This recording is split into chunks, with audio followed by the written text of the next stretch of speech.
When a Muslim mob descended on a train of Hindu pilgrims in the Indian state of Gujarat in February, the attack sparked reprisal killings by Hindus. Over 1,000 people died. But as human rights organisations began investigating the violence in Gujarat, disturbing evidence of state involvement emerged.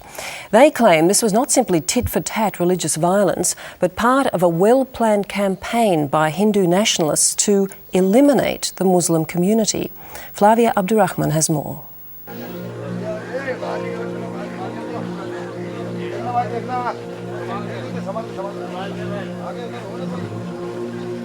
In Gujarat, another victim of violence is laid to rest.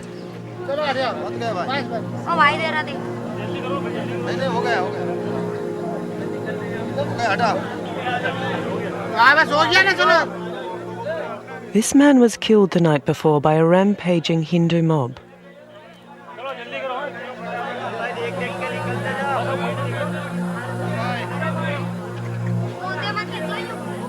The mourners haven't travelled far to pay their last respects, because like many graveyards, this one has also become a refugee camp.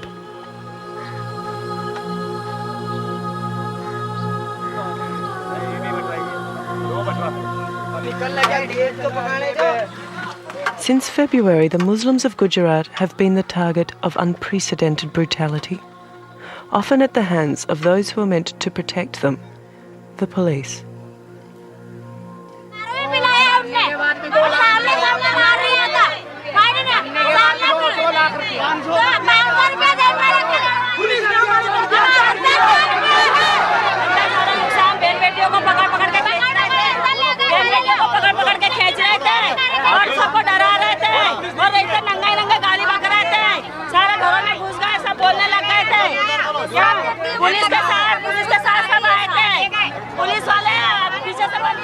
Murder, rape, houses torched, people burnt alive.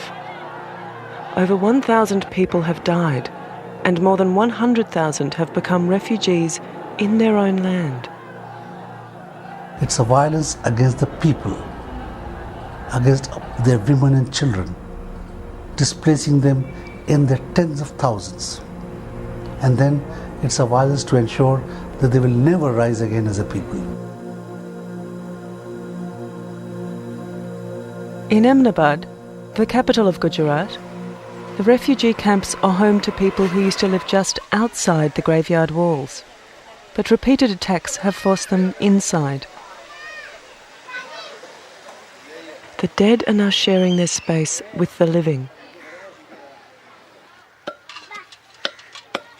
The refugees are trying to make life as normal as possible, but there's no escaping the trauma.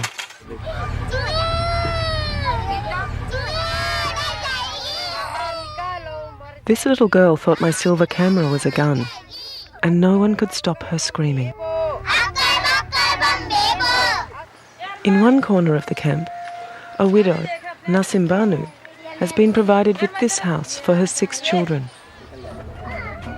The local police shot her husband at close range 3 times as he fled from advancing mobs. One bullet pierced these documents in his breast pocket. पहली गोली यहाँ लगी थी पेट पे, तो भूसट बांध लिया था ऐसे करके। दूसरी गोली यहाँ लगी थी, तो हाथ से हरा रहे थे ऐसे। तीसरी गोली यहाँ लगी, तो नीचे गिर गए। क्या हुआ? जो लोग साथ में होंगे उठा के लाए होंगे, तो किसी ने देखा नहीं, भागने वाले लोग तो। हमको तो मिले नहीं फिर बाद में, वो तो वहीं खलास हो गए। The violence which spread all across Gujarat began in late February, after this train carrying Hindu pilgrims was attacked by Muslims. One carriage was torched, and 58 people died, mostly women and children. Hindu mobs responded with murder and arson. 4 days later, India's then Minister for Home Affairs, L.K. Advani, visited the burnt-out train and with the state's Chief Minister Narendra Modi, pleaded for calm and security. Not only has the violence to be curbed, but a sense of security has to be communicated to all citizens of Gujarat. This is our responsibility. His call failed to stem the attacks. India is no stranger to violence. For centuries, zealots have killed in the name of religion. But there's something very different about what's been happening in Gujarat. Yeah, keep safe and stay there, Ram.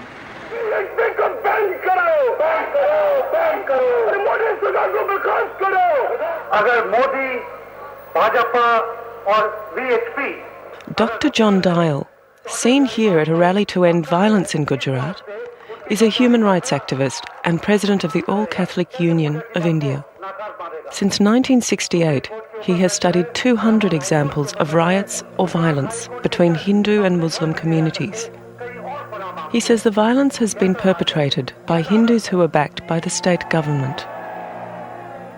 The violence is almost unilateral after the first incident. And secondly, the complicity of the state, the utter and absolute absence of the rule of law marks it out from the rest of them. Modi चाहता ही नहीं, ये सरकार ही नहीं चाहते। मुसलमान के बच्चों के नाम के दुश्मन बने बैठे, वापस जाओ वापस, खोटा ही बोलते, तलवारा लेके पाइपा लेके खड़े रहते कि मार डालो इनको यहीं। कोई भी औरत जाती है इतना अत्याचार कर रहे हैं। Hundreds and hundreds and hundreds of places of worship, mosques and dargahs were destroyed. Some of them were destroyed not by fire but by bulldozer, and a road was built overnight. Could this be done without state enterprise? Dr. Dial's analysis of state complicity in the violence is supported by a raft of recent investigations and fact-finding reports.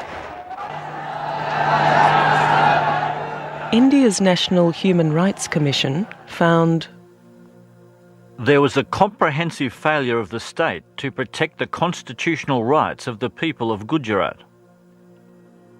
Human Rights Watch in this report says, even as attacks continue, the Gujarat state administration has been engaged in a massive cover-up of the state's role in the massacres. As people took to the streets to protest at the slaughter in Gujarat, a leaked British Foreign Office report said the violence had all the hallmarks of ethnic cleansing. The Indian government responded coolly. We have already said that we reject interference in our internal affairs by the European Union or any other country through media leaks and slanted comments by unidentified foreign diplomats. As in any vigorous democracy, our institutions and our public opinion are involved in an open and free debate about events in Gujarat, and self-corrective democratic processes are at work. But the self-corrective processes didn't seem to be working. As the killings continued, there was uproar in India's capital, Delhi. The government narrowly survived a censure motion. Prime Minister Vajpayee claimed he hadn't realised unrest in Gujarat would turn into a slaughter. The Prime Minister's mea culpa rang hollow for many. Those who've studied the unrest say his own party, the Hindu right-wing BJP, had played a major part in fomenting the violence. They want to prove to the rest of the country that their ideology works. Their ideology, which is absolutely fascist, which is intolerant, which does not give room or space to any other thinking, to any other minority. Father Cedric Prakash is the director of Prashant, a non-government organisation specialising in conflict management. He's received a National Human Rights Award for his work and is well known in Ahmedabad, where he tours volatile areas, intervening when violence begins. Parts of the city have been under curfew day and night. India is usually teeming with people, but here silence reigns. Father Prakash blames the BJP-controlled state government for the violence.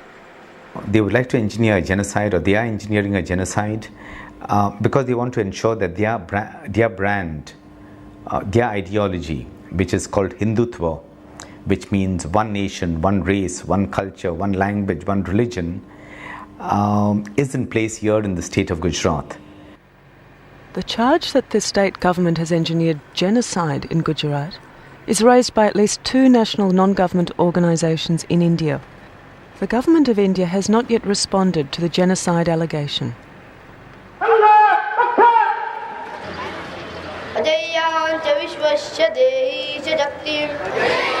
The ideology of Hindutva is promoted by key organisations like the Rashtriya Swayamsevak Sangh, or RSS.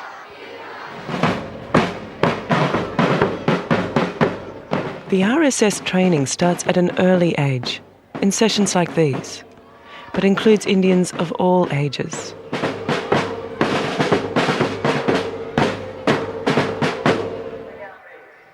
It's a massive paramilitary-style organisation that peddles a potent brand of nationalism and has long been a political nursery for the ruling BJP. India's Prime Minister, Deputy Prime Minister and the current caretaker Chief Minister of Gujarat have all been members of the RSS, along with millions of Indians. We are trying to unite the Hindu society. We are trying to give them patriotism, moral values. We are trying to make them culturally strong so that ultimately this country progresses. Any country can progress only when the people of the country are united. They have the feeling of patriotism in them. So that is the main objective, that is the main activity of the RSS.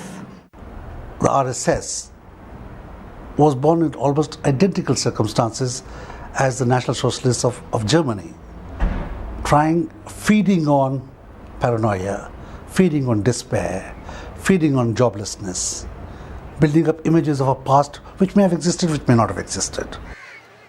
The RSS runs schools and provides aid to poverty-stricken communities. But according to Father Prakash, it also has a long history of supporting fascism. Today in the history books of Gujarat, we have Hitler as a hero who lent dignity to the German people, who gave them a sense of identity. It's a big figment of the imagination of some of the so-called secular intellectuals that RSS supported Hitler or something like that. There's absolutely no truth about it. RSS concept of Hindu nationalism is totally different from Hitler's idea of a fascist nationhood and all that. The RSS may deny their affinity for fascism, but their ultra-nationalist fervour has fuelled the violence in Gujarat. And their close ally, the VHP, also known as the World Hindu Organisation, is even more strident. They're another key player in Gujarat. They believe India's politicians favour minorities, and the majority 800 million Hindus are paying the price. Hindus, even though they are in majority, but they are treated as second-rate citizens in the country. And their problems are never attended to by the government and the political parties. So therefore, this organization was formed to deal with these problems and to raise these issues and mobilize public opinion. The VHP's ability to mobilise public opinion was tested in the city of Ayodhya in 1992, when a mob of their supporters stormed the Babri Mosque. The aim was to destroy this symbol of Islam. The battle that followed claimed 1,200 lives and sparked a frenzy of violence across India. No, we never incite violence, we never propagate violence. We only say you must be determined to fight for your rights, but not in a violent way, in a normal democratic way.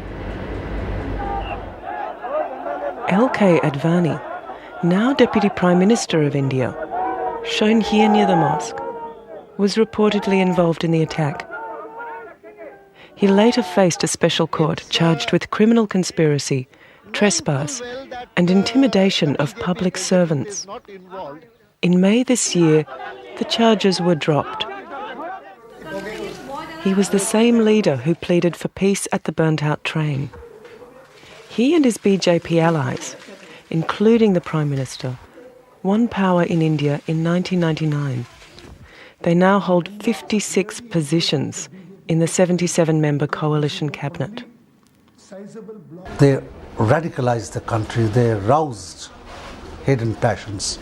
They raised, you could call it, a political army of supranationalist religious people. In 1998, the BJP took power in Gujarat and later installed Narendra Modi, another Hindu nationalist, as chief minister. And since then, it has literally been no holds barred for them, without stops. They have just gone full throttle. Full throttle is, first of all, they began Christian bashing. They pulled down churches, they burned churches, they intimated, they harassed the Christians. Then we have had the censors on Muslims, on Christians. We have had the communalizing of almost anything and everything. There are suspicions that a secret census taken by Gujarat police in 1999 provided authorities with detailed information on the Muslim community. That was later used to plan a comprehensive attack.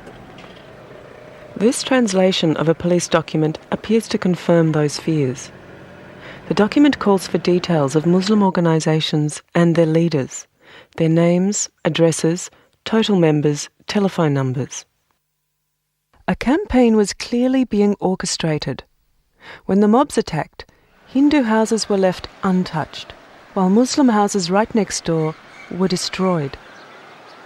According to Dr. John Dial, the police tactics included isolating whole communities. Sometimes they would impose a curfew in an area which had a Muslim majority and not impose it in an area where there was a Muslim minority. So the mobs went and killed the Muslims in the smaller ghettos. And the brother Muslims could not come even to the rescue because they were locked up in their houses in the curfew. Despite overwhelming evidence to the contrary, Chief Minister Narendra Modi told the BBC he's happy with the way his police have handled the situation. Not only enough, but excellent work they have done. Excellent work. Excellent work they have done. Within 72 hours, we were able to control such a violence. More than 500 people dead, most of them innocent civilians, and you're calling this excellent work? I'm not happy what happened, but what we have done, I'm happy. The Chief Minister may be happy, but the National Human Rights Commission begs to differ. Its report details how 50 people were burnt to death by a mob, despite the police being informed that the victims were in danger. Representatives of many non-government organisations and some prominent citizens narrated a number of cases where they contacted the police, but their pleas evoked no response. The Commission also heard testimony that state government ministers were present in police control rooms during the riots. According to Human Rights Watch, a key state minister is reported to have taken over a police control room, issuing directions not to rescue Muslims in danger of being killed. In Gujarat now, there is ample evidence that ministers took over police control rooms. They actually stood by in police control rooms, and as the frantic calls for distress, SOS calls came in, their presence ensured that the police would not act. Despite the evidence of the victims, expert observers, parliamentary censure, and disturbing reports, the violence continues, if less intense than before. The Government of India has responded to the National Human Rights Commission, saying it's examining how to deal with the numerous cases of murder in Gujarat, and that it's fully alive to the issue of police reform. But those who know Gujarat well fear that what's happened here may just be the beginning. If this succeeds here in Gujarat, I am sure this same model will be carried to other parts of India, and I'm afraid in many parts of India it will succeed. India, I think, cannot and should not become a righteous, a fundamental state, because once India turns its back on the parliamentary system of government, on democracy, I sincerely think that all is lost. And that's the programme for tonight. Next week, political chicanery in the Indian Ocean. The Chagos Islanders were British subjects, unswervingly loyal and well looked after by the colonial administrator. But Britain and the United States were conspiring to remove the islanders and build the most secretive military base in the world. I must say that there has been a conspiracy of silence. First of all, not only conspiracy of silence, but there were damn lies. Simply by quiet diplomacy, paying off potential objectors and keeping a tight upper lip and being prepared to tell a whopping great untruth about the nature of the population. The whole thing was kept out of the public gaze. The islanders were betrayed, their paradise lost. It is unbelievable. It could not accept this kind of thing. That story and more next week. Later tonight, though, SBS will replay the Dateline story on drug abuse, HIV and AIDS in Russia. That's at 11:25. Until next week, good night.